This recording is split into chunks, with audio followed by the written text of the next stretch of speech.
Alright, so now example 4.2, I have resistor, I have inductor, and the question asks you to get the V out over Vs, which is the voltage gain of the RL circuit as shown below. Okay, assuming that my V supply is Vm cos omega t and sketch its frequency response. So again, we use the concept where we have to replace all the resistor with R, and inductor you have to replace with J omega L. So, okay, maybe I should write in the whiteboard. Okay, since I have plus minus resistor and I have inductor, okay, and you need to get the voltage across the inductor, and I have the Vs or Vin here, and my voltage divider. Okay, concept. Okay, so we use the voltage divider concept here. Okay, first you have to replace L with J omega L. Okay, that's rule. We don't have capacitor, so just ignore about capacitor. But voltage divider here, in order to get voltage across this component, I must know what is the impedance here. Impedance here is J omega L. So my V out is J omega L divide with total impedance. Total impedance is this plus this. So R plus J omega L times the supply of Vin. Okay, so this is the voltage divider concept. So if you want to get the voltage gain, so I just bring Vin, this Vin to the left hand side.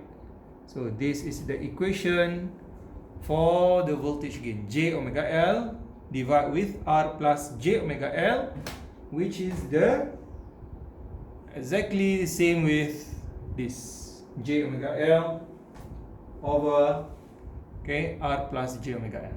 Alright, so divide everything with J omega L. So the above part here I have 1, divide with J omega L, we have this part, divide with J omega L, we have 1. So here, when we bring J imaginary parts to the above part, we have minus. Remember back the same case what we have seen previously. Okay, when you have 1 over J, you bring it up, it will be minus J. Alright,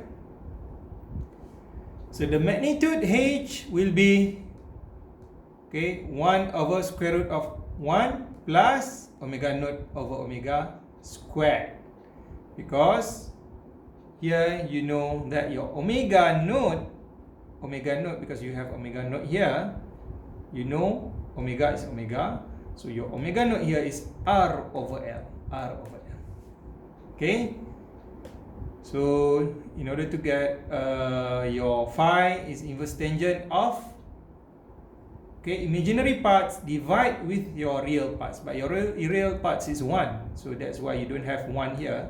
What you have is inverse tangent omega naught divide with omega, only the imaginary parts. So since you have these equations H, you have these equations, so you can sketch the graph. Okay, again, how to get this sketch? Okay, this is your homework. Okay, use the critical points, replace omega with the 3 critical points. Omega equal to 0, omega equal to omega naught, omega equal to infinity, to sketch this. Same thing with here, replace omega with all the critical points in order to sketch this. Alright, okay, so all explanation is shown here in the handwritten sketch here. You can try to understand that. And finally, this is exercise 1, the last part, where the question asks you to get the gain Okay, what we call this? This is current gain, current gain, because it is currents output over input. Okay, now we have the second part here. They ask you to get the poles and zeros. So remember back, okay, at the beginning we have the slides that shows you where the numerator parts and denominator parts can actually use to find poles and zeros. But which part give poles? Which part gives zeros? So you have to refer back to the earlier slides. Okay, now I just show you the answer. Zeros is 0 and minus 2. Poles is minus 1. How to get that? You must understand the current divider rule. Now, it is about the current divider. Just now we see the voltage divider. So if we have arrangement like this, okay, current divider, maybe I should, you can read there, but I'm very comfortable, I'm more comfortable to use whiteboard. So this is the challenge actually when everything need to be online. So if I have a voltage supply like this, okay, I will draw it first. Wait a minute. Okay, let's see. I use everything with resistors. For example, here I have only resistors. Okay, so if impedance, then you have to treat it as impedance. But here my impedance is only resistors. Okay, for current divider, the rule is that it must always have only two branches. So here you must know what is my total current first. Sometimes they use IT, sometimes they use IS. Does it? Okay. So okay, which one? But you must know it is actually the total currents that flow here. If you have three branches like this, what you have to do is you have to combine this.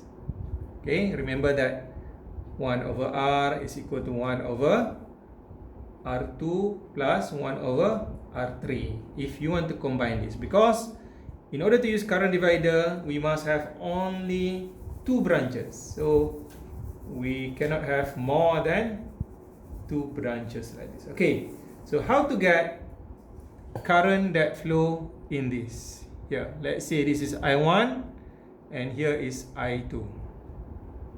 Okay, this is I.